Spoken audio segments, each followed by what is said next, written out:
All right, let's jump right in. We're going to talk about your brain's hidden operating system, the one that keeps you stuck in habits you'd love to get rid of. But more importantly, we're going to learn how to actually hijack that system so you can finally make a change that sticks.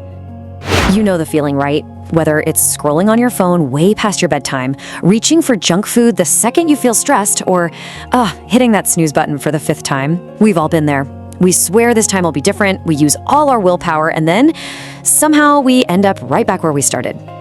It's the million-dollar question, isn't it? And it feels so frustrating, like it's some kind of personal failure. But what if I told you the answer has almost nothing to do with your willpower? That's right, your brain is running a secret script. It's ancient, it's incredibly efficient, and it runs completely on autopilot, without your permission. This isn't a bug, it's a feature, and today we're gonna learn how to edit the code. So, to figure out how to break a habit, we first have to understand how your brain builds one in the first place. It all comes down to a really simple but super powerful pattern that runs basically everything, from brushing your teeth to compulsively checking your phone. This right here, this is the blueprint. Every single habit you have, the good, the bad, all of them, is built on this exact 3-step loop in your brain. Understanding this is the key that unlocks everything. Okay, first up is the cue. Think of it like the starting gun for the habit. It can be a time of day, like that 3 p.m. energy slump. Or it could be a place, a feeling, like boredom or stress, or even just the buzz of a notification on your phone. It's the signal that tells your brain, okay, time to run that program. Next is the routine. Now, this is the part we're usually most aware of. It's the action itself. It's opening the app, grabbing the cookie, lashing out when you're frustrated. This is the behavior we try to fight with brute force, and honestly, it's the part that causes us all the grief. And finally, we have the reward. This is the payoff. It's that little sugar rush, the momentary distraction, the temporary feeling of relief from a stressful thought. The reward is what tells your brain, hey, that worked, let's remember this loop and carve it into stone for next time.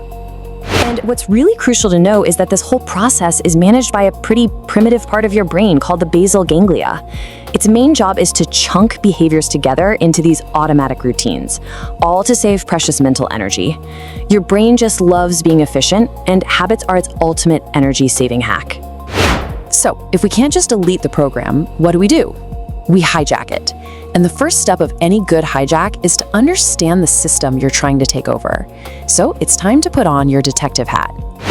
I want you to pick one habit you want to change and just observe. Every time the urge hits, just pause and ask yourself these 5 questions. Where am I? What time is it? How am I feeling emotionally? Who else is around? What did I just finish doing? Pinpointing that trigger is the absolute first step to rewriting the entire loop. Now, this might be the most important part of your investigation. You have to figure out the real craving that the routine is satisfying. You think you want the chips, but are you actually hungry? Or are you just bored and looking for a quick distraction? The reward is almost never the action itself, but the underlying feeling it gives you. Okay, so once you've identified all 3 parts of your habit loop, the cue, the routine, and the real reward, you're ready. You're ready to use the master key to habit change. It's simple, it's powerful, and it's called the golden rule. This is the core strategy right here. You are not trying to destroy the loop, you are rebuilding it. Trying to just ignore a cue or deny a craving is exhausting, and it almost never works. Instead, you just redirect the pathway that's already there. Replacement, not suppression. That's the secret. Let's make this super practical. So let's say your detective work shows you this loop. Around 4 p.m. every day, you feel stressed. That's your cue. So you walk to the vending machine for some M&Ms. That's the routine. And the reward? A quick hit of sugar, sure, but really it's relief and a distraction from work. Okay, now let's apply the golden rule. That 4 p.m. stress cue, it's probably not going anywhere, and you still need that reward of relief and distraction.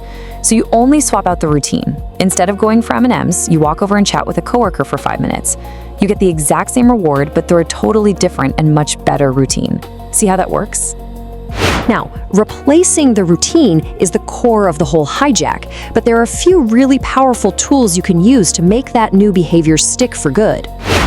First tool, stop relying on willpower. It's a battery that runs out. Instead, become an architect of your environment. If you want to stop eating junk food, well, get it out of the house. If you want to read more, put a book on your pillow. You're literally removing the cues for the bad habits and putting the cues for the good ones right in your path. Okay, this one is amazingly effective.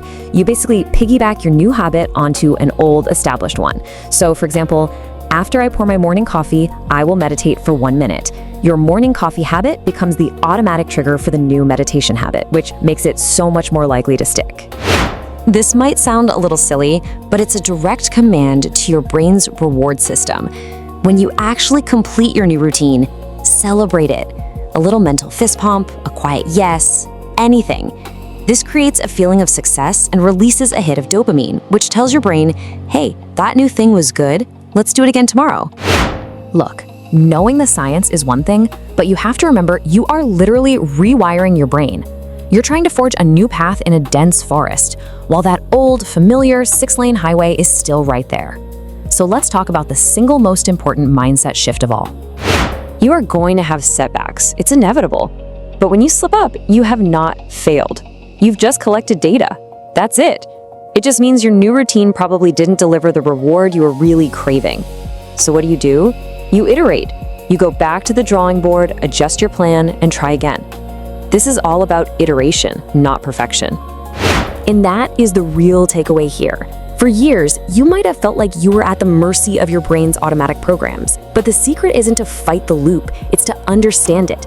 And then you get to rewrite it. You're not the victim, you are the engineer of your own behavior. So, I'll leave you with this question. Really think about it. Pick one habit, just one.